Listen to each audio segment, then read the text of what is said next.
In the winter and spring of 1942, when the Empire of Japan seemed to stride across the Pacific with the arrogance of a conquering tide, the Imperial Navy's air commanders gathered in polished rooms and smoke-filled war councils to read reports and make predictions about the enemy they had not yet fully measured.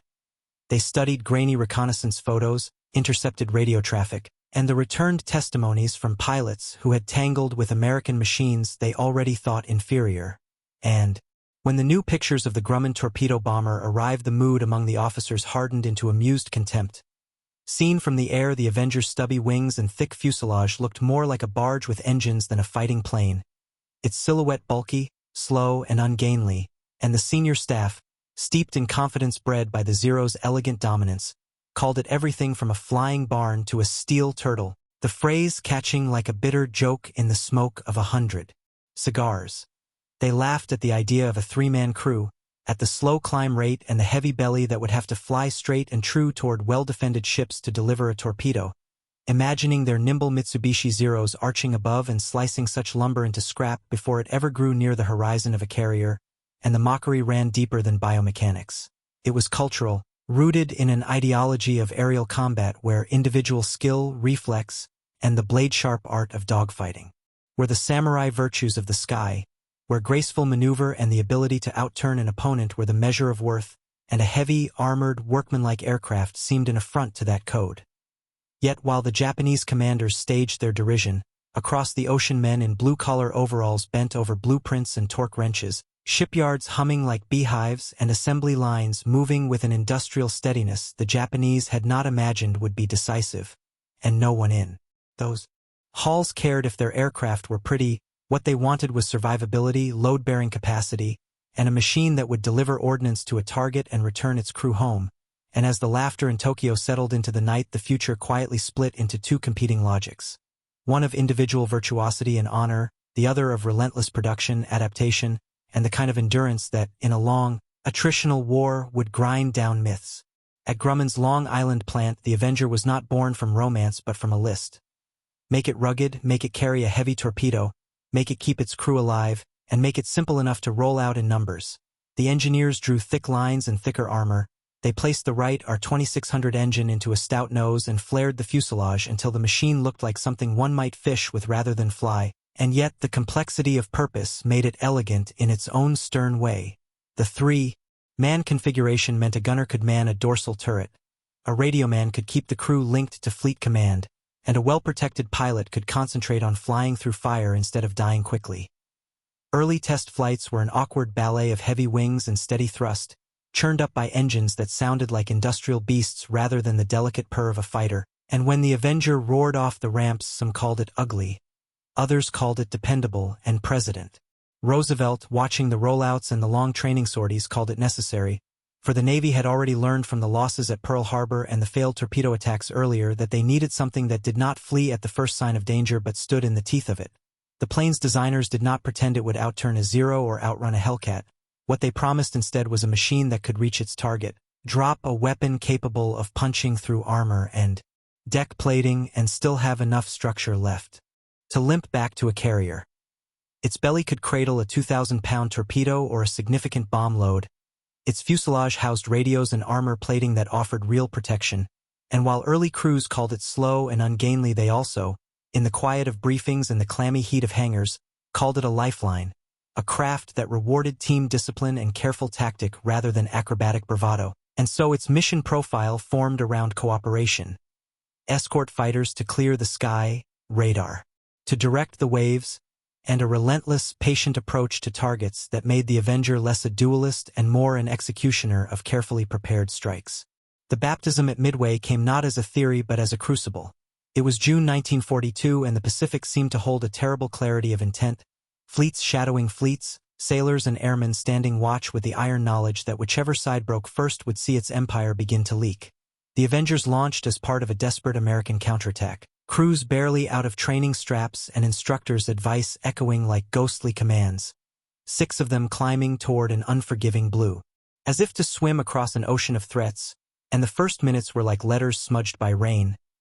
Zeros descended like rain itself, precise and hungry, scoring hits in the canvas and metal of the new bombers.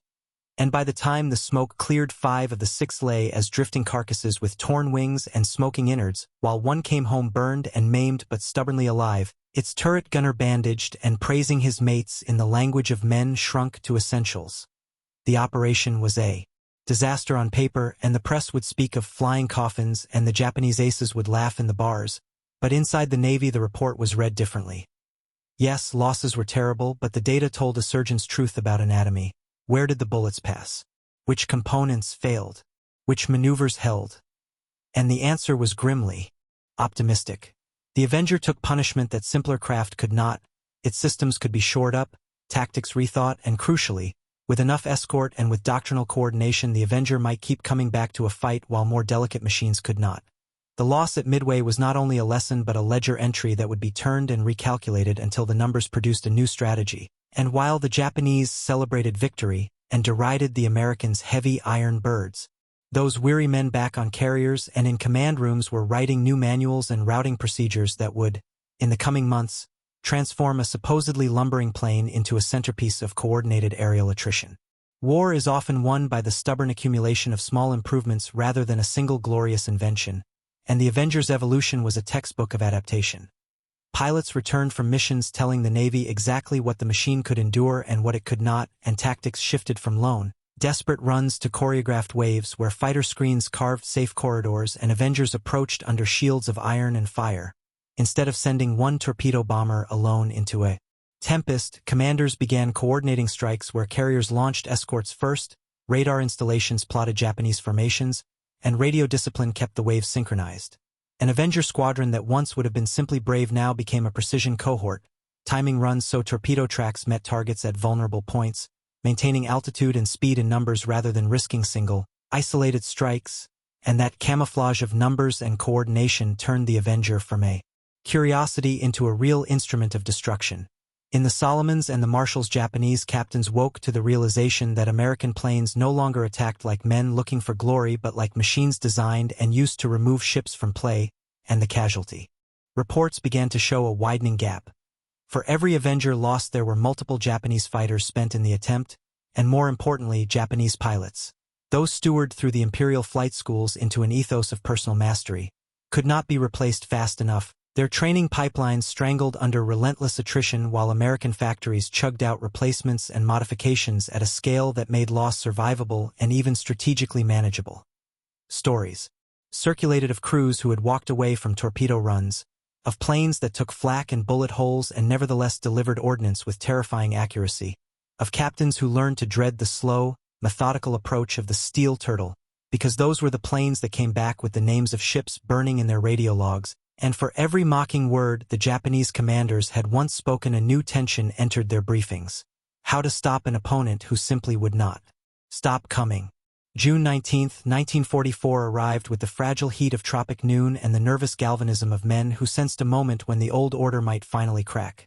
The Battle of the Philippine Sea has been called the Great Marianas Turkey Shoot, because of the awful asymmetry that unfolded when large formations of Japanese aircraft, many with green pilots and an overreach of courage, met American fighters who, by then, were not only better trained but supported by doctrine that turned the whole fleet into a trap. The Hellcats and Corsairs danced a bloodless ballet to start, sending wave after wave of attackers into the water, and as the Japanese lost control of the air, their carriers became islands of vulnerability. Beneath this aerial slaughter, the Avengers did work with the cold, bureaucratic efficiency of a machine finally employed properly. Torpedoes hit hulls, bombs scored decks, and where a cruiser had once seemed like a fortress now became a pyre, the ocean reddening and steaming with the damage of industrially focused ordnance. The Avengers did not seek aerial glory, they sought the geometry of destruction. Calculated runs, wind and speed compensated, torpedo settings measured in minutes of mathematical precision, and the result was devastating. Trained pilots were slaughtered in numbers that devastated the Imperial Navy's human capital. Aircraft carriers that had been the heart of Japan's naval doctrine were burned and sunk, and with their pilots went an institutional memory of how to fight a war of numbers rather than one of personal heroics. Radio logs from Avenger squadrons that day read like the dry notes of an accounting ledger: target struck, hits confirmed, return course plotted, and the constant, unromantic accuracy of those entries contrasted horribly with the romantic samurai ideal that for so long had animated the Japanese fighter culture. And by dusk it was clear that not only had a great portion of Japan's trained aviators been destroyed, but the very possibility of launching effective carrier operations had been compromised for the foreseeable future. As the calendar turned toward autumn and winter in 1944, the Imperial fleet existed more as a memory than as a coherent fighting force, and Leyte Gulf and the surrounding campaigns finished what attrition had long begun. Avengers and other American heavy craft moved in patterns that had become textbook: detection, suppression, approach, and the deliberate, remorseless application of ordnance. And when the torpedoes and bombs struck in concert, the most impressive warships built by any nation simply could not withstand the combined arithmetic of hits, flooding, and fire. The Musashi and Yamato, hulking statements of industrial pride and naval theory, went down not in single heroic duels but under the weight of repeated, accurate strikes that undermined their buoyancy and their crew's ability to fight on, and the sea itself became an index of the war's changed men who had watched the sunrise over. Decks full of flags and the proud silhouettes of dreadnoughts now watched the ocean boil and steam as those ships took on water and lists that would never right, and the surviving Japanese commanders, once cocky in their assumption that their pilots and planes represented an unassailable martial culture, found their doctrine hollowed by a force that did not seek individual glory but relied on the cold, impersonal arithmetic of coordinated attrition. After the battles were tallied and the bodies buried and the survivors repatriated into the uneasy quiet of an empire that had lost so much, interviews and memoirs recorded an astonishing admission. Many of those who had scoffed at the steel turtle came to realize they had misread the essential nature of the contest, believing themselves to be fighting men when in fact they had been fighting systems, and that system, America's combination of industrial scale, tactical flexibility, and doctrinal patience, was exactly what the Avenger embodied. The steel turtle had not, in any flashy sense, been the most elegant or fastest craft in the sky, but it endured where other machines and doctrines failed. It delivered the kind of damage that could not be healed quickly, and in the final calculus of the Pacific War it was instruments like the Avenger, rugged, dependable, coordinated, that helped remove the carriers and pilots Japan had counted on, thus sinking not just ships but an entire pre-war illusion of superiority and forever transforming how naval air power would be conceived in the atomic age.